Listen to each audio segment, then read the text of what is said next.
Hey friends, welcome back to the podcast. I can't even tell you how excited I am to talk to you today and introduce you to someone who you know how you have imaginary BFFs and you think to yourself, in real life, we'd be like real friends. And so I'm going to introduce you today to Chalene Johnson, who that's what she is for me. In my head, I've watched her for years and I've thought we would be real life friends, like if we lived in the same community. And so Chalene, welcome to my podcast. Thank you so much. You know what else we would do? We would go shopping for clothes, shoes, and furniture together, girl. We would. And you would really teach me the art of applying lashes well, because every time I try, I'm like, she makes it look so easy and I just can't quite get them on. And so I even have ordered the lashes that you suggested. And it's all about the 10X mirror. And practice. Okay, so 2 quick tips before we get into serious stuff. You got to use a 10X mirror. I got one for Christmas, and it has it has Bluetooth in it, so I can literally listen to my podcast or yours through my mirror, and it also amplifies my face. Okay, and then the next tip is it's the type of glue that you use. So use a really good thin paint-on lash glue, and let it get really tacky. Like wait 5 minutes before you put it on.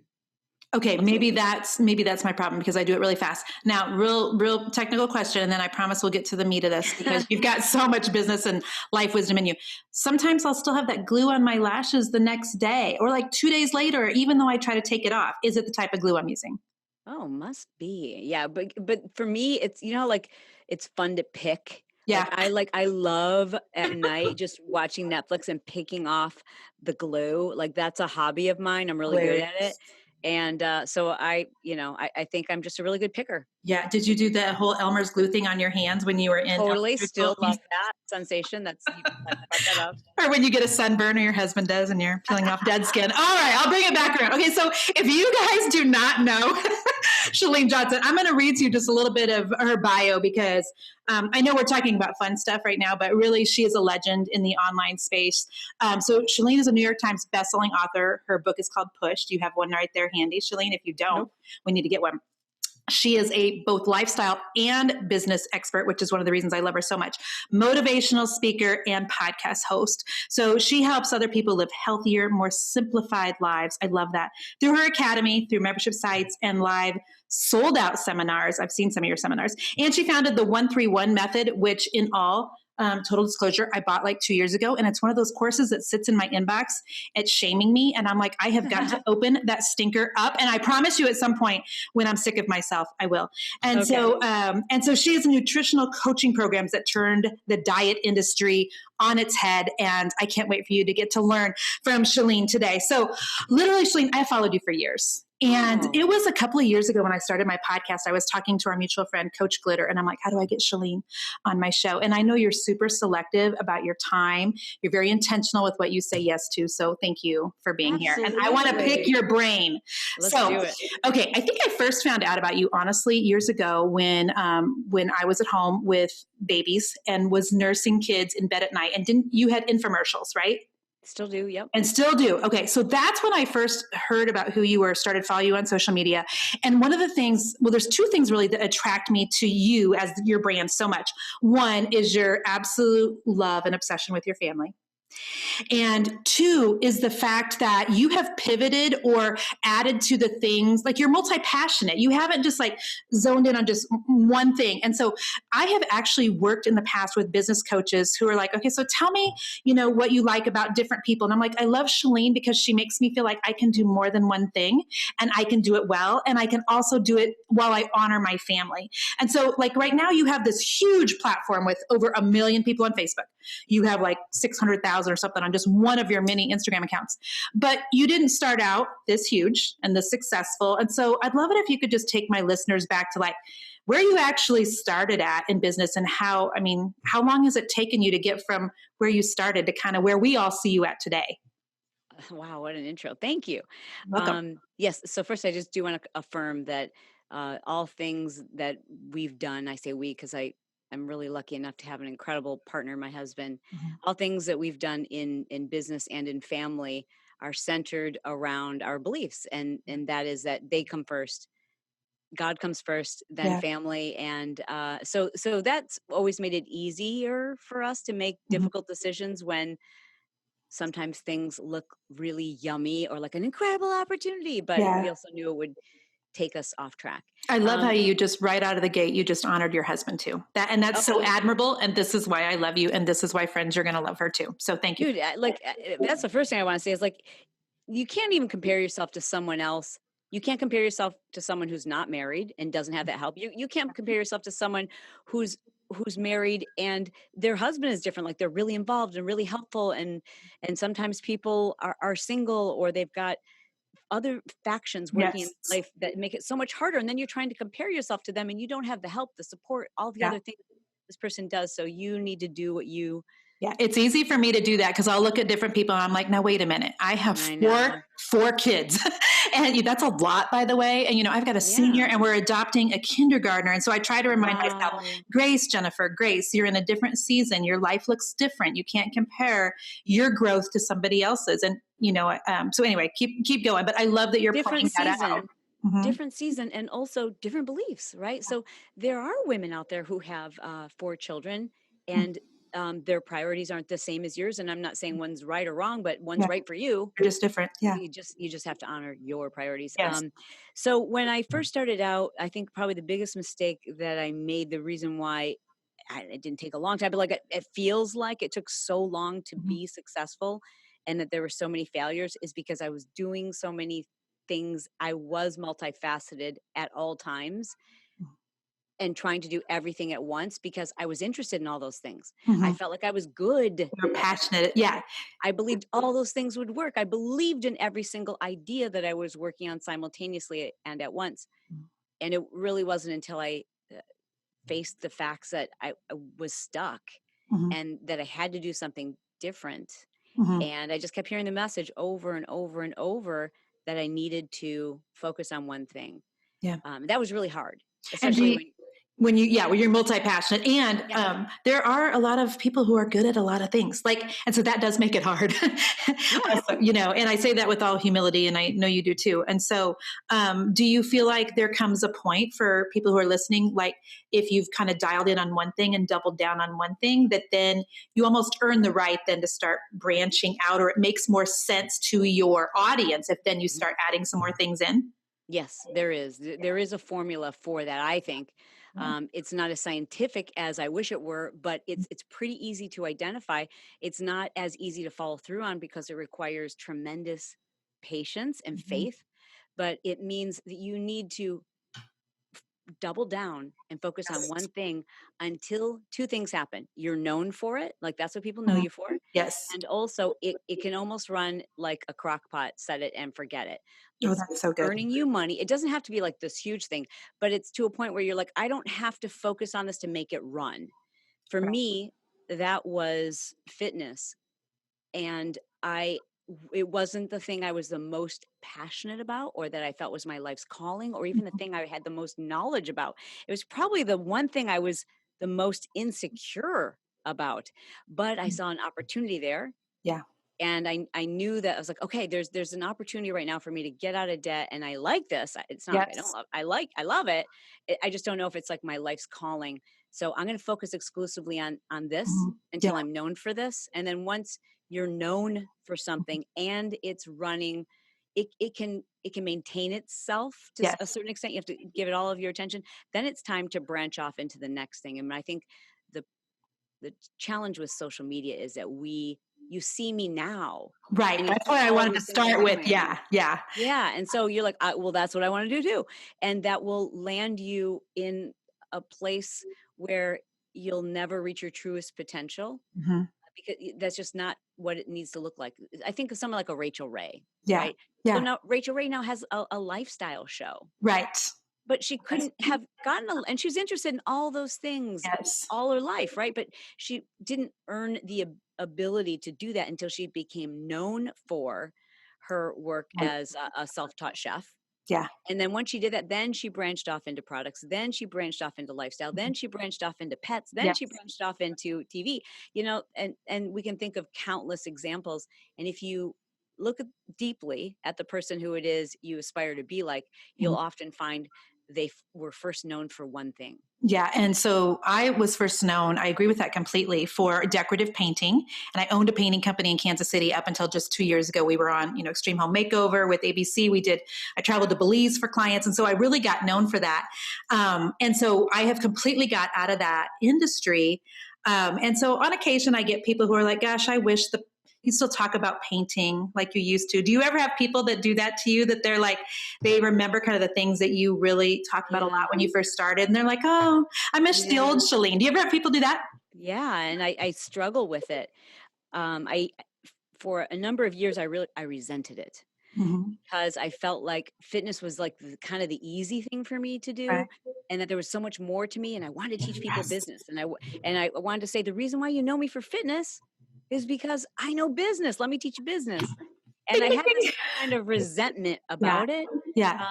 And then I invested, I think it was like $18,000 to do a weekend course with to this point, he had only been a virtual mentor, Brian Tracy. Okay. And I was like sitting next to him, like, oh, starry-eyed and excited. Yeah, he's like, have you ever, I coined this, I'm sorry, I didn't mean to interrupt you. Like, I consider you tier 2. This is something I've totally like made up in my brain. Like the Jeff Walkers and the Brian Tracys, they were like tier 1. They were like kind of the first pioneers. And then there's like all the people that were like you, that like came right behind them. Brian was before Jeff Walker. Was he even? And so, yeah. And so then we've got 3 and 4 coming up, with all these like generations of entrepreneurs, which is fun. So you did a huge investment. I hope somebody just heard that. Sometimes you have to buy wisdom and knowledge and all the things. Yeah. And I was sitting next to him, and we were just having a conversation at lunch, and I just kind of, I don't know, he must have picked up on that sense of like, there goes the dogs for the love. That's okay. So we can edit this out, right? Oh, it's okay. I don't mind that your dogs are barking. I will have 4 kids storming in the house at some point on this recording, so it's all good. I'm really considering, if they weren't so cruel, investing in one of those bark collars, so I could just be on a podcast and hit the button. All right, so we're going to wait for them for 2 seconds, maybe. Yeah, Zeke. Are you going to use a video too? We do like to use it on YouTube, just because. Yeah, right. Okay, we can both do that. Yeah, good. It's okay. We're not worried about perfection. We're good. Gotcha. So he must have picked up on that kind of, I guess, resentment, or just that I was trying to push it away. Yeah. Right. And he said something to me like, listen, if customers go to a steakhouse because that steakhouse is known for steak, and you try to serve them lobster, that's not what they came for. You've got to give them a little bit of what you're known for. Yeah. And I thought, wow, that's really huge. And then that very same day, just ironically, like the message was so received by me, I saw Henry Winkler. Do you know who that is? Yeah, absolutely. Fonzie. There you go. The Fonz. Yeah. And all the young ones right now are like, huh? Ooh. The reporter asked, do you ever get sick of people seeing you and not knowing your real name, saying, Fonz, hey, the Fonz, and giving him the thumbs up? Yeah. And he said, with just the most gratitude, he said, no, Fonz is such a special person and idea for me, because it is the Fonz that invited me into thousands, millions of people's homes. And I will forever be grateful for that. And I thought, wow, I just changed, it literally changed my perspective that very single day. And since then I really have embraced and turned back to my roots in fitness, and still serve that up to people. Yeah. Because it all meshes together. It's all part of who I am. It does. It totally does. And I even talk in my book about the fact, and I say this like tongue in cheek, so please don't anybody DM me and think that this is really sacrilegious, but that I talk about in the book that God's really into gateway drugs. And sometimes like the things that we get started in and we get known for, like it's just really to kind of attract people to us. And those people that were originally attracted to you for fitness, like they've probably become friends, some of them. They've become clients, some of them. They have perhaps, I don't know if you have other people coaching for you, but you may have even hired some of them. And so there's things that magnetize people to us in our brand and our personality and the gifts that are in us. And I think God can use those in any way and then we add more things things onto who we are and what we're passionate about, what we're offering. And thank goodness that you magnetized those people when you did. So That's right. I, for one, am super glad that you've added to the fitness in terms of teaching people about business. I learn so much about you from business. So when did you make that shift from fitness to business? Well, so that's kind of where I started initially, as I was trying to do these workshops in hotels to teach moms how to stay at home and build a business. And it was around that time that I saw that opportunity in fitness. So I'd always been doing it. I just returned to it Mhm. and Got it. decided again to make it a focus. So the one thing that I will say is important, and I'm not always great at it, but when you do want to make a pivot, Mhm. you really have to give people that 80-20.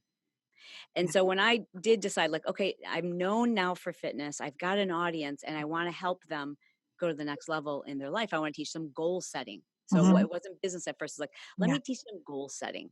And so I had to make a major shift where 80% of my content was focused around productivity, organization, goal setting, and then maybe 10 to 20% was fitness. When you do that, you lose a You do large this. percentage of your audience. It's like, we're not here for that. Yeah. But another part becomes deeper and more emotionally connected to you, and they stay in the car and on the journey with you. And each time I introduce, like, if you will, like a new branch, Mhm. I do that 80-20 pivot. So when I was launching into nutrition, which is a new avenue for me, I did that shift again. And then I made business 20% of what I spoke about, and 80% of what I talked about was integrative health and gut health and nutrition and mindset. And then you lose again, you're going to lose part of your audience. But Right. what happens when you do that is the people who were meant to be with you on the journey, they just put their seatbelts on and get real comfortable because they're not going anywhere. Yeah, I love that. And you call them lifers. Yeah. Yeah. You named them that, didn't you? I don't know. I've never heard of anybody but you say that. Well, the funny thing is, I know this for a fact. I used to say, I'm going to be a lifer, meaning like you have a life sentence. You can't get rid of me unless you get a Right. restraining order. Like if I fall in love with you, I'm going to stalk you and try to guide you and try to give you advice you haven't asked for. And I would just want to be everybody's big sister. So, and you're going to be stuck with me for life. I used to always I've heard that actually about you. I've heard that Chalene is a very loyal I'm person. so loyal. I know. I'm Does your so husband ever tell you you're loyal to a fault? My husband told me that about myself the other day. And I'm like, is that even a yeah. thing? Being loyal to a fault? I don't know. I haven't heard him say that. His issue with me is that have no memory for when people have wronged me, and I don't even see it. That's actually a gift. I think it is because I don't hold any grudges, and people will come to me and they'll Mhm. say, like, I really want to patch things up and apologize. I'm like, what'd you do? Yeah. I didn't You know know. what? I am so glad that you are actually bringing this up, not to further try to, prove the point that we would be best friends in real life, but I just have memory issues in general. And it's becoming almost more concerning and embarrassing because I'm like, I can't remember, and my team knows that sometimes I just have to repeat a lot of things for me. And this is really intensified since I've hit menopause, and it's Mm. frustrating. And I know, and I'm like, it's frustrating to me that I have such a bad memory. But up until this point, of 48 and a half in my life, it has served me so well because I too forget. Like my mother will be like, don't you remember that time your dad? And I'm like, no, I honestly don't. So it actually makes forgiveness so easy because I'm like, Yeah. I think I'm supposed to be mad at them still, but I really don't remember the details. And so, Do you that's think it's memory or do you actually, think it's positive intelligence, positive cue mm, as they call it, where it's what you see?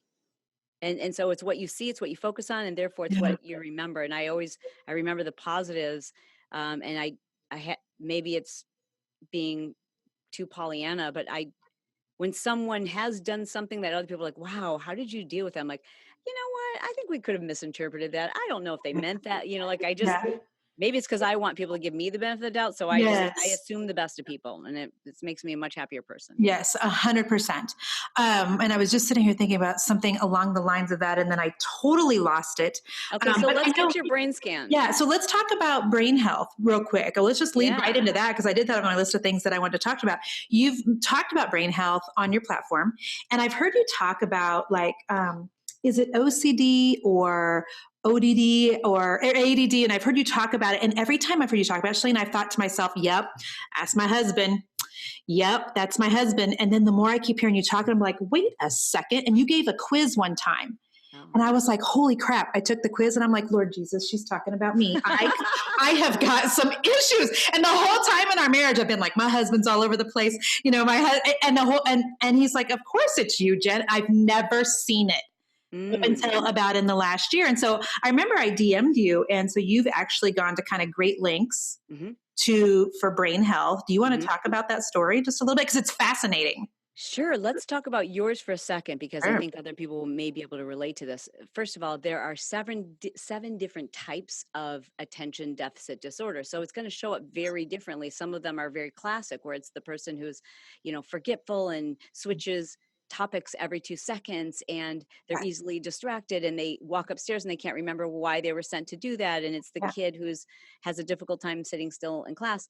And then there's inattentive ADD. And these are people like myself. I have no concept of time. Like, it's almost like I can get focused to a fault, where I have no idea what day it is. I don't want other distractions. I can't flip back and forth between topics. Gotcha. And there's 7 different types. Probably the most difficult to treat is what's called ring of fire ADD. And I'm not the expert, but I've studied this intensely. Ring of fire ADD is often associated with, these are the kids that we put on attention deficit medication, like Ritalin and Adderall. And when they're medicated, usually what will happen is symptoms intensify. Like they'll become more combative, moodier. They will have a difficult time controlling their emotions. They obsess and have more anxiety and depression. And so I'm a really strong advocate that if we're treating this organ, we should see this organ, not just ask questions. You wouldn't go to your doctor and have him ask you a bunch of questions about your liver function. Right. We actually go to someone who looked at that organ. And so I like think a liver specialist. Yeah. Yes. Yeah. So if we're talking about the brain, I just highly encourage people to recognize that there is no more important organ, maybe other than your heart. And you should go and have the brain looked at, not just go to a doctor who's going to say, oh, all right, let's see. Yep. Sounds like ADD to me. You need St. John's wort. Yeah, exactly. And not realize all of the drug interactions that happen with St. John's wort. That's a whole other story. But so I did have my brain, I had a SPECT scan done for my brain. Ironically, I was at the same clinic yesterday with my father-in-law. We did a SPECT scan to look at the advancing stages of his Alzheimer's and to see what other things are going on that we might be able to improve the stage that he's in right now by addressing other things that we can see in the brain, blood flow in the brain. So there's SPECT scans, there's neuro MRIs where you can look at the brain, but you really want to look at the brain function. Brain health, to me, that's where all health starts, but it doesn't photograph well or get a lot of likes on Instagram. Well, I thought your brain was very pretty. Well, thank you. Yes. You showed the before after of your brain, and then like a year later, like you have one of the only Instagram stories I watch daily, and so I've seen you. Come on. Yeah, no, there's only 3 or 4 people that I'm like, I really like watching their stories every day. Yeah, I have a really good girly tip today. You'll have to watch it. It's like how to keep your makeup on all day. So yeah, I did have my brain scanned when I was experiencing a lot of, I didn't realize it, but health problems, mainly brain issue. Like I thought something was wrong neurologically. Like, did I have a brain tumor? I was doing all this Googling because much like what you've described, it was making me angry and changing my personality, how much I couldn't remember or keep track of things, and how disjointed I felt. Like if any kind of interruption happened, I just wasn't feeling like my positive self. I couldn't handle people, noise, music, smell, anything would become a distraction. And my world kept getting smaller and smaller and smaller slowly. So it wasn't like an overnight thing. Yeah. And so I thought, well, something's going on with my brain. So I went to have my scan done, and that's when I was told in that meeting, looking at my brain, not by answering questions, but by going through a battery of tests over the course of 3 days, and then looking at these Mhm. back-to-back scans, that what I was dealing with was multiple concussions and a really severe case of ADD. The concussions and the toxicity could be treated, as could the concussions. And I'd never heard of any of Did you these. know that you've had concussions? Like, do you Yeah. okay. Yeah. I mean, growing up, like we grew up in Michigan, and I rode motorcycles and crashed, and Yeah. we water skied, slalom, and you go as hard as you can. And when you hit the Yes. water, it's like hitting pavement. So Yes. there are plenty, and I have been in car accidents. So there are plenty of concussions. Um, probably only three that I had Yeah. diagnosed. Yeah. Um, only three.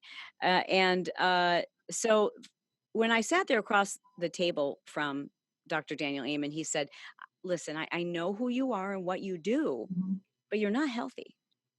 Isn't that And you're crazy? not. And And I probably was like, outside, people looking at you are like, she is fit, she's in shape. Of course she's healthy. Isn't that interesting? Like some of that yeah, unhealthy stuff you just can't see. Just because a person looks a certain way doesn't mean that everything's healthy. that's right. Yeah. Yeah. And that was a wake up call for me. I had never even considered brain health. Never. Mhm. I'd heard about it. I've heard people talk about it, be like, that's something I'll deal with when I'm like 60. Yeah. I just never considered that all the things I was doing to look healthy were making me unhealthy. And those things included chronic self-imposed sleep deprivation, like Mhm. wearing 4 hours of sleep like it was a Yeah. badge of honor Sure. because Mhm. I've got great work ethic, and Yeah. I wake up early and exercise. Over exercising, overly intense, long duration exercise, like exercise for hours, Yeah. under eating, not eating enough fats, um, consuming a lot of fake foods like diet soda and sugar-free this and sugar-free that, and um, everything was processed. I'd go from a protein bar to a processed protein shake to bag of protein chips, and then let's have some sugar-free jello. It was like ridiculous. Yeah. Zero. And the funny thing is, if you would asked me at that time, I'd say I eat clean, because when I had time to slow down, I would have a nice salad Yeah. with healthy fats. But Mhm. when I was faced with my scans, I had to be honest and go, that's pretty rare. Most days I'm eating, quote, healthy or Yeah. clean, processed junk, Mm. really. That's convicting. I'm sitting here thinking about what I've had to eat today, which is protein drinks and protein bars. Yeah, yeah. Yeah. So So how I had long to have you change been, everything. yeah, how long have you been working on getting your brain healthy then?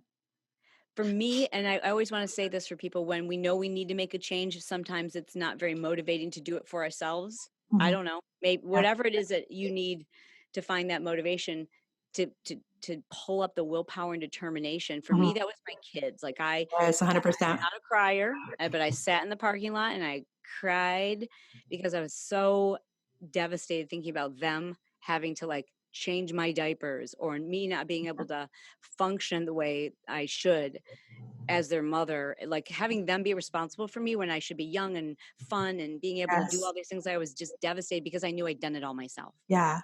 Yeah. And I realized that not only had I done it to myself, I had probably led tens of hundreds of thousands of people down that same path with me unknowingly. Mhm. So I was very honest. I, went to my social media peeps and said, like, I'm done for a while because I am not your health guru, because my health is a wreck right now, and I'll Mhm. figure this out. Yeah. Please stay with me on the journey. But like, I can't do the things I was and say Mhm. the things I was saying before, because they're not accurate. They're not true. And I apologized. And it was the first sentence of my book was an apology, because I had this incredible platform, I'm a researcher. Yeah. Why didn't I ever research this stuff? Like, why was I just regurgitating what everyone else was saying when Mhm. it came to nutrition and lifestyle? Like, why wasn't I ever I looked at the research when it came to business. I looked at research when it came to strength training, but I Right. didn't look at brain health or overall health. And so it started with an apology and a promise to set the record straight. Yeah. Well, I love the line that Oprah has, when you know better, you do better. Yeah. And I mean, you just don't know what you don't know. And so I love that you've made some changes specifically because of your children. And one of the things I admire so much about you is how important your relationship is with your kids. And It's interesting to me, we've got one that's getting ready to graduate. And so I've got two high schoolers, a girl in middle school and a kindergartner. And when I think about the number of families I know with grown children where the children really want to spend time with the parents, Chalene, they're a handful. Yeah. It's not very many. And so Jason and I have had countless conversations over our 22 years of marriage. How do we raise our children in a way that they still want to hang out with us when they're actually gone from the house? How do we because the truth is I love my kids, but I also really like them. I mean, my kids Yeah. are cool. And I would, like I've said to my kids before, I really think that I would adore you even if you weren't mine. Like I feel like I Oh, would think you were the coolest kid even if you weren't mine. And yes. so I see your family on social media. If you don't follow Chalene, you need to. Her son Brock is in college, Yes. and then your daughter Sierra, is she also in college? Yeah, She's okay. she's at She's Fidham at the art school. 19. Is that Yes, yes. okay?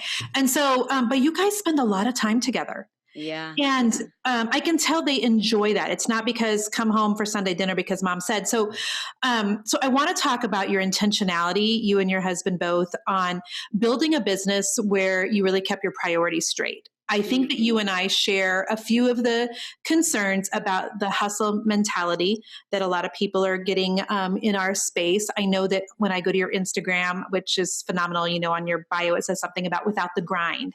And I Yeah. love that you're really encouraging women to prioritize what's important, but not only prioritize it, but actually if you say it's a priority, make sure you're doing things that line up with that. Because it's easy for me to say, "Oh, my family's so important," and then I'm gone all the time, and I'm on the Yep. computer all the time. And so, talk to me about your intentionality behind your family and setting up a business to serve your life. Yes. Well, I should be honest and say that it doesn't come natural to me. What Mhm. comes natural to me is to work, work, work. Are you an Enneagram 3? I'm an 8, I Okay. guess. Once I took it and I was a 3. Oh, an 8 is a 8. challenger. I'm married to an 8. Do you like to Huh. argue? If I'm right, which is most of the time, just kidding. No, actually, I don't like to argue anymore. I used to, but no, I try not to argue now because what's the point? You're not going to change Yeah, someone's mind. Just that's so true. let it be. Yeah. I so my natural tendency is to work, and Mhm. it was. I spent a considerable amount of time in therapy to figure out why I felt like my worth was completely tied to my success, Mhm. and how that related to work and how that related to my inability at the time to just like do nothing and just Yeah. chill and be a mom. So the therapy really helped me to figure that out. And Mhm. then having a spouse who's willing to help keep me accountable, and we keep each other accountable because I've Mhm. rubbed off on him and now he can sometimes be a workaholic. What that looked like strategically on a tactical level when our kids were little was we had to have ironclad family policies, and they were mainly for Brett and I. Those policies, some of them included that we only did one, we called it major per month. And a major is something where either I had to travel Mhm. or I had to devote all of my time learning something new or developing a new speech. But it meant like only one thing each month that was time intensive, like really time Yeah. intensive, that took us outside of our normal um, Yeah. etc. And that also meant that we had to negotiate that with our partners and any opportunity that came my way, and it made it much easier to say no because we Mhm. already had something scheduled. Today, even though our kids are out of the house and in school, our policies only changed to 2 majors per month, so that means like 2 appearances per Okay. month, and it's And, difficult for I me. can only imagine how many no's then you are giving. Well, it's fun because then you get to go like, like in advance, like where would we like to be? What Yeah. people would I like to connect with? And we start there Right. and kind of fill up our schedule that way first. Otherwise, it's just so easy to let everything be we can make it work. Right. Yeah, we can do this. Yeah, we have an opening, so we should do it. And you Right. don't realize that when that opening comes around, you're going to just crave doing nothing but being in your sweats and watching Netflix and cuddling up with your kids and just doing life. And so that policy was really important. We also had a policy where we didn't talk endlessly about work in front of the kids. We Mhm. had a code that the two of us would use because sometimes he would bring up something work related or I would bring up something work related when it Get a, was family get a time. safe word. Yeah, totally. Yep. He had a nickname for me. I had one for him. And we also had a strict policy that everyone was out of the house by 3 p.m. when the kids were done with school. We ran, even though we had a headquarters, Mhm. I often worked from home and had like two people, Employees there. my home, Okay. yeah, with us, and even someone who helped do our laundry and clean the house. And we never used a nanny, but and that's not to say that people shouldn't. It's like, what works best for you, but what best for me is having somebody do all the domestic stuff. And Please. I'll do the mom stuff. I just, the amount of women that could benefit from somebody coming in to clean their home. We have a woman that literally, she came today. I can't even believe I'm about to divulge this publicly because I can already imagine the emails, but she made me a greens drink. She also made me a cup of like hot tea with honey because my throat was sore and I don't want it cracking talking to Chalene. She made my bed, did all the laundry. She's not our cleaning person, who comes regularly, but she helped us straighten up the basement. Like it's amazing She's a to me that caretaker. so many people I think so many women get stuck on thinking they're going to lose their mom card or their wife card if they're not the one that's actually dusting the living room. And I'm like, come on, girls. If you're trying to build a business, you can't, it's a lie to think you can have it all. You maybe can have it all, but you can't have it all at the same time. And I don't think you can be really building a business and serving your audience well and still trying to do all the things in your home well and still also trying to be a good wife well and still trying to take care of your physical health and raise your children. Like it's just too much. Something's got to give. Let somebody clean your house. And during that time, go make some money and then be available for your children when they get off the bus that day. Amen. Yeah. Your children can tell when you're faking it. Your children can tell when you're present, but you're not present. They Oh, can tell, they can feel that. And it's a disservice. yeah. So that was one of our policies. The house had to be empty by 3. Yeah. Another policy was that we ate breakfast and made breakfast with them every day. Together, we drove them to school. Usually one or the other picked them up from school. And those were just some of our policies. Our other policies were that we wanted to teach our children that they could come up with an idea and make money with it.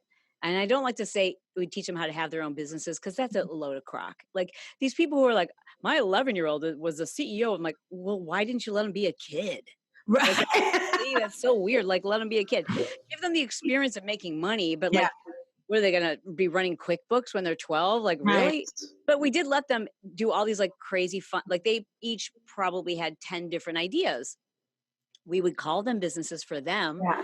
so that they got comfortable with that idea. And we told them from a very young age, you are so good at this. You're going to be able to buy your own car. How cool is that? Like Did you're going to be able you just talk on your podcast with Brock about this? Yeah. Yeah. Yes, I listened to that episode. Yes. It's one of those things that my parents did with me. And to this day, I'm 50 and I still brag about the fact that I bought I bought every car I ever had, and my children have done the same. And it wasn't like you're gonna be buying your own car. Like that sounds like a punishment. It's like, no, you're so good at this, dude. You're gonna be able to buy your own car. You're gonna be able to pick it. It's gonna be completely your choice. The color, everything. It's I gonna be your love choice. that. You just reframed it for them. I love that. I love how intentional you are with your children. I hope that someday you'll do a parenting book. Let me just add to your list of things to do about. I was actually messaging Brock. He's great on social media. He's great on your podcast, and they're polar opposites. Those two, Brock and Sierra. Like he's like, he's running for mayor at all times, like Yes. kissing babies and wants, everyone to like him. And Sierra's like flipping off the camera and like everything she posts in social media, like, what is she trying to say? I love both of them because they also love each other. Like you can tell they're very close. And this weekend they're traveling together to Portland, just the two of them. Like, which is really cool. But Brock is so great. He'll return DMs. And I actually DM'd him the other day, which leads me into another topic I want to ask you about. Sure. I know you've been talking about TikTok. And I was like, TikTok, you don't stop. Like, I just can't with another social media. And then I'm like, crap, Chalene's doing TikTok. Let me watch her, And like, okay, first of all, how do I dance like that? Oh, funny story, side note. I have had a dream because you posted a video from that 50-plus-year-old guy who was singing to Wow by Post Malone, which happens to be my favorite song. Like, I love Jesus and I love Post Malone. And so you know the guy I'm talking about, the guy with the gray hair? Yeah, And yeah. and he's doing a hip hop dance. He's got two girls behind him. I Yep. dreamt that you and I were on stage, both of us in high heels, dancing to that song. So funny. Let's manifest that. So I'm watching you on TikTok, and our three teenagers have all gotten onto TikTok. Our oldest son went viral on TikTok last week. Okay. And so last I looked, which was like Sunday, he'd had 1.2 or 3 million views on a video. Oh, he really did go viral. Yeah, he really went viral. And he won't listen to this podcast, so I can say it was cringy. Okay. And so, but I messaged Brock about it, and so anyway, and I'm trying to my boys are sneaker flippers. They're sneakerheads. They love tennis shoes, so they actually do have a business, like a business license, and they flip sneakers on Instagram. And I encourage them in that, and have helped them, kind of figure out the ins and outs. But so Noah goes viral on TikTok, and I'm like, okay, well, what do we do with this? First of all, we're going to change your really cringy username on TikTok away from something that's making mom completely mortified, and to something that's going to be a little bit better if people want to follow you. Number two, like, what are you going to do for a follow-up? And so anyway, we're talking about TikTok, and I'd love to just ask you, do you think TikTok is going to be relevant for business? Do you think it's going to be like for women like you and I who are, we're not spring chicken, we're not 20-year-olds anymore. And I guess I was thinking TikTok is only for the teenagers, but I keep seeing more and more people who are our age using it for business too. Yeah. How familiar is this conversation, though? I mean, haven't we had this over every social media platform? That's the truth. Right? Yeah. So that's what I look at is like, okay, how many times are we going to say this and then go there? So it's just a hunch, and it's based on a lot of research. And I just think that's all trends start when all the cool kids leave, which is usually the kids. They leave because all the marketers and the moms have shown up, right? Then they leave and they go do something else, and then we show up there. Yeah. So it's just that They cannot get away from us. No, and so of course, I think that's how we will always feel about the next biggest, greatest thing. We will always say to ourselves, "Is this for us? Isn't this where the kids are?" And then we'll end up going there. I mean, this Snapchat one year made me $680,000 in a 3-month period. Snapchat, without running any ads. That is insanity. Solely marketing to Snapchat. And I had a very, very small audience on Snapchat. Amazing. Very deep audience. So I think that it's just really, can you still hear me? Yeah, I sure can. Okay, I want to make sure I didn't hit the mute button. I think it's important for us when you hear about these things and you're starting to go, then just go there and sign up. And just see what happens. And just watch. Yeah. Because you'll figure out a way to make it work for you, no matter what it is, right? Like I don't use Instagram the way my daughter's generation uses Instagram. And TikTok, there's some really, really cool stuff on there that isn't singing or lip dubs. I just happen to love singing, dancing, and lip dubs. But I'm going to do some really cool stuff on there, teaching using like my Google Jamboard and start incorporating some of the business stuff too, because that's what I do in all my channels is I incorporate all the things. But at first I just got on to just check it out and have fun, because I like to do lip syncs. I love to dance. And I love to do that with my kids. I do. Here's what you can know about TikTok. Download it, and then know this: it is the most intelligent artificial intelligence of any social media platform, with billions of dollars invested in and researched to, as you're actually like using your finger to scroll through the feed, it's detecting when you're actually even slowing down your scroll, and it's saying like, oh, they're slowing down. It's like your very next thing that you'll see is something that's based on the fact that you scrolled slowly over that one. And it's crazy what it picks up. It's like, okay, they notice that you've watched someone who's a certain age, a certain thing in a certain, like, it's crazy how intelligent it is. It's designed to be addictive. Okay, that's fascinating. That explains my 12-year-old's behavior. So which of the social medias is your favorite? Is it TikTok right now, or do you love Instagram? Well, for happiness, I love TikTok. If I could spend all day on TikTok, I would. It just makes me happy. Instagram makes me jealous. Instagram makes me envious. Instagram makes me feel less than. Instagram makes me feel like I'm not doing enough. Mm, Instagram makes me feel like there's so much to catch up on. Instagram makes me feel like my friends are so busy and so awesome and I'll never get like, oh, all the things. Instagram makes me feel like I'll never get through all my DMs. And Instagram can feel overwhelming. yeah, Instagram is where I make my money though at the right. moment. And it's what I've, mastered the algorithm and I teach it. But for, Yes. if you're asking, so for business, I love Instagram. For pure joy, I love TikTok. TikTok. Okay. So when you're on Instagram, is there something that you see a lot of people that are like, let's say, business owners? Like, what's the number one mistake you see people making on Instagram right now? Is there something that's just driving you crazy? You're like, girl, Yeah. it's not helping your business at all. Yep. Either overselling or over curated. So the people who are, they don't realize. It's just like, I have 2 podcasts. I put out a podcast every single day. That's 5 days a week. Too. If I Wow. promoted it every day on my Instagram stories, I'm just promoting me. How does that serve my people? Mm, Like if there's a topic that I want them to know about, then I might talk about it and say, yeah, and I did a podcast on it. But, like I see podcasters, and it was one where they will constantly post like 20 um, like shares of their audience. Like, I love this podcast. Oh, that's great. It's like you're sharing your comment box. You know what I mean? And that's I've done it good. sometimes because you want to honor the person who said I Yeah, listened to your show. But if you that's think really about, good because we do that. And I'm sitting here thinking, oh, mental, well, no. we do it because we all do it. Okay. But Mhm. then we don't stop and go, but does that, when I'm looking at someone else's social, does that serve me? It doesn't. So are you constantly coming from that angle, Chalene? Is that part of your secret sauce? Like, I would love to know, what is your secret sauce? Is it that you are constantly looking at how you can serve your audience? Is that it? Yeah. And I'm looking at, what do I like? Like, Yeah. okay, so there are certain stories I watch all the time too. Like you said, who are those people? Like, I have a couple of good friends. I never watch their stories because they're so self-serving. I'm like, ugh, I can't believe anybody's watching these. These are so Yeah. self-serving. And I'm like, there's like, what am I getting? And then there's certain people, if I missed a day, I'm like, oh my gosh, what did I miss? Because I know they've recommended something.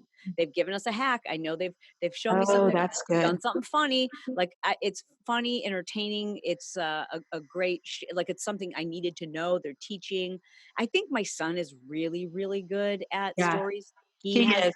He's always thinking about like, I how's he feel going like to I'm serve my audience? emotionally invested in his hair because he'll cut it, he'll grow it, he'll dye it, he'll talk about it. I'm like, what's up with the tooth? I need to understand what's Oh, happening because I don't watch him as religiously as I watch him. uh-huh. Literally, there's only I don't know if you follow a That's girl so named funny. Sister Studio IG. I'm obsessed with her. Okay, Her name's Sister Sister Studio. Studio IG. She You're will. so good at promoting other people. I have to tell you that. Like on your podcast, you're always shining your light on other entrepreneurs and other people, Well, other women. I love it. I try to do what I feel like I haven't always had. You know what I mean? Like there's just sometimes where you're like, gosh, I wish that somebody would just like kind of throw me a bone or, so Yeah. I try to do that for other people. But Jennifer is, or Jenny, she's probably, I don't know, I'm going to be horrible at just even guesstimating 30-ish.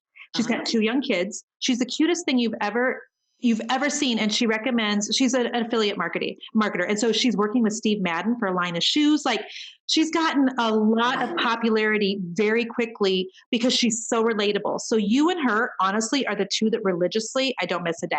And if I miss a day with Jen, I'm going to feel like, well, she had a cute outfit and I totally missed that swipe up, or she just showed Right. another curling iron. I mean, you know Right. what I'm saying? And so I feel really like emotionally invested in her stories too. But yeah, Yes. you'll have to go check her out. She's a cutie patootie. I'm on it. Yeah. So So that's my theory is, first of all, it needs to be real mm, and it needs to serve my audience. And I just think we spend so much time like looking at people who are killing it, like because they yeah, have big numbers, and we go, oh, well, that's what we should do. And yeah. so we're gonna buy their presets Mhm. and we're gonna style our Instagram so that it looks so much like theirs or just perfect. And then what happens is it gets us stuck in a rut where we can't post for a couple of days because we don't have anything perfect to post. Right. And we're trying to stay with like a color theme, which I'm like, whose life stays on a color theme? You know what I mean? Like you don't just say, I can't go to my friend's house and talk to her today because I don't have a pop of pink. You Right. know, Exactly. and Oh, I that's so used to good. teach people how to curate their Instagram feed. I just think that we're sick of it Mhm. because it's starting to look like white noise and Yeah. it's starting to look real and relatable. Here's what I say. It's so perfect. It's not just unrelatable, it's almost hateable.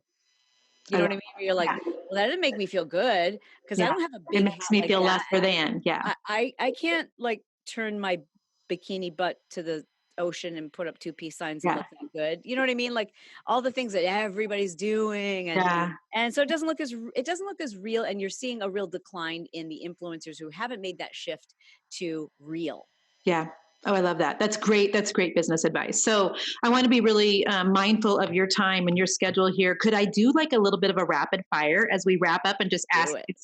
some things to see if and it's funny because we were going to do this podcast just a couple weeks ago and you Yeah. lost a real dear friend and I was so sorry to hear that, so we rescheduled it and I had asked people, I'm getting ready to talk to Chalene today, what would you guys like to know? So literally I have like 3 questions of my own but then 3 questions from total strangers, if that's okay. Oh, fun. I Yes. got to put on the glasses, Chalene. Okay, so Okay. what is the your favorite book you read last year, or Favorite ever? book I Favorite book of read all time will last work. year. Oh, of all time. Do I have the opportunity to go to Audible while you get You your sure next do. question? Yep. Next question. Favorite room in your house? I'm sitting in it, my Yeah. podcast room. Yeah, or the gym. I love my gym is like I love it. Yeah, you're for people who are not who are listening to this just on the podcast app right now, I'm actually videoing Chalene and I talking, and you'll be able to watch this on YouTube if you flip over my YouTube channel, which has like 4 followers. I mean, not really, it has, but I never push YouTube at all. But so you can see the visual, and Shalene's podcast room behind her is just incredible. It's got this huge picture of Marilyn Monroe. I told her when we came on that I'm always coveting her podcasting room. At the verge of sounding really creepy, your house is so beautiful that when you have done stories before of your view, um, okay, don't get creeped out by this, but I have screenshotted both your view and Oh. Grant Cardone's, and both of them, I know, totally polar opposites. Both of I them love are them though. saved in a picture file on my phone called Goals because I want a house on the ocean. And so I just I love, love and that. God's no respecter of persons. And so that's what the Bible says. So what he can do for Shalene or Grant, he can certainly do for somebody else. And so I Amen. will have me a house on the water at some point. So I just keep it there to remind myself. But so your favorite room is your podcast room or your workout. And how about Yep. that book? Yep. The book. So there's two that I think are really, really great. One is Darling Days. It's a memoir. Okay. You have to have an open mind. It's Okay. just unbelievably good. I can't even tell you what it's about, Okay. but just trust me, it's Okay. fascinating. Everybody loves it. And then the second one is by Jen Sincero. You a badass making money. Yes. She's a friend of yours, right? No, I've never met her. Oh, you're kidding. I thought she was a friend of No, yours. Okay. no, but I just think that just I know we would be friends. I love her down to earth, humble style. I Yeah. don't. I rarely read books. I'm a little upset that you sent me a hard copy of your book, which means I had to sit down and read it. Not only did I have to, I'm mad at you because I couldn't put it down. Like literally, I told you this before we started. It's not just a book that's enjoyable to read. You're like, well, I can't stop. Like I got to go to the next page. Oh, thank you. Good. Thank you for that. I So figured good. out through writing that book, I think I love writing. I think Yeah, that I am it's an author. so you're sitting down with a girlfriend who cares about you, but also is going to push you. Oh, thank you Like for it's so that. good. Thank you for that. So I have 3 more Those two questions. books. Mhm. So there was a girl who her company is called the Davis Company, and she said, Shalene, what would you have done? What's one thing you would have done different in business? Outsourced and hired people sooner, let go of control and learned how to get myself organized so that I could bring people on quicker and turn it over to them. And, obviously Yeah. watch them through the process, but the quicker you expand your team, the faster you'll grow your dream. Okay. Last one here. Carrie DH says, how do you know what business to even start? Doesn't matter. Just pick Mm, one and focus on it. I tend to suggest that people pick the one where they see the money opportunity, because that's for a lot of people it's like it's a score. yeah. And what we've been told by society is find your purpose. Yeah. So we're all Go like, with your passion. yeah, and you're like, so that The passion prevents doesn't us, pay the rent. and also it prevents us from picking things that we just there's an opportunity there, but like, well, that would be embarrassing to tell people that my passion is socks. You know what I mean? Like, Yeah. so we get so caught up in like it's got to be big, it's got to be forever. Not true. Like just pick the thing there's an opportunity for you to make some money right now. You're excited about it, you Yeah. like it, you can see the opportunity and go all in. And if it's not the right thing, then start over and do it again. Just fail forward. I love that. And I did have one more. It was from Liz Pobbin, and she said, Shalene, what's next for you? I don't know, because I follow God's plan. Like Mm, whatever challenge he puts in my way, I'm always grateful because I know at some point I'll be able to help other people with it. And I've never worried about what's next because I know I really don't have any control over it. I'm happy with his plan. That's so good. Thank you so, so much for being here. So I know that we're going to have a lot of people who are new to you. Where do you prefer they try to connect with you? Do you want them to try to connect with you on social? Go to your website? Like tell people how to find you, how to Well, find your books. Tell them all the things. I think if you're a podcast listener, you'd love the Chalene Yes, Show, you or would. if you're in business, Build Your Tribe. Yep. If obviously you like listening to audiobooks, so my 131 book, I think it's a great audio. It's a great book too, but I personally I love audios. Are you doing your own read? Yeah. Did you do yours? I didn't listen to Yes. yours. Okay. So I go to I didn't do it for Nashville. push, but I did it for 131. Yeah. Yeah, I go to Nashville to Music Row, I guess it's called, in February for 3 days to do my own Okay. audiobooks. Yeah. So like you could do it yourself, but why not do it in a studio? You'll get it done so much faster. It's a Well, great that's idea. what they're like. Do you want to stay at home and we'll send people to you? And I'm like, okay, I have 4 kids, 2 dogs, and a husband who's just wild. I adore him, but that is a lot to try to like work around. Let's just get me to Nashville. And Nashville's awesome. Nashville Yeah, is so I'd love for people to connect with me there. And of course, on Instagram, I'm at Chalene Johnson. okay. Shalene, you are literally one of my favorite. Thank you so much for being here. I'm so honored. Oh, it is my pleasure. I'm such a fan of yours, and thank you for this opportunity. I really appreciate it. You're awesome. Friends, go check Shalene out. If this was a podcast that really you loved and enjoyed, share it with your friends, share it with your sister in law, your business partner, whatever. But go give Shalene some love on her social media. And thank you so much for being here. I will talk to you next week. Until then, stay creative. Bye bye.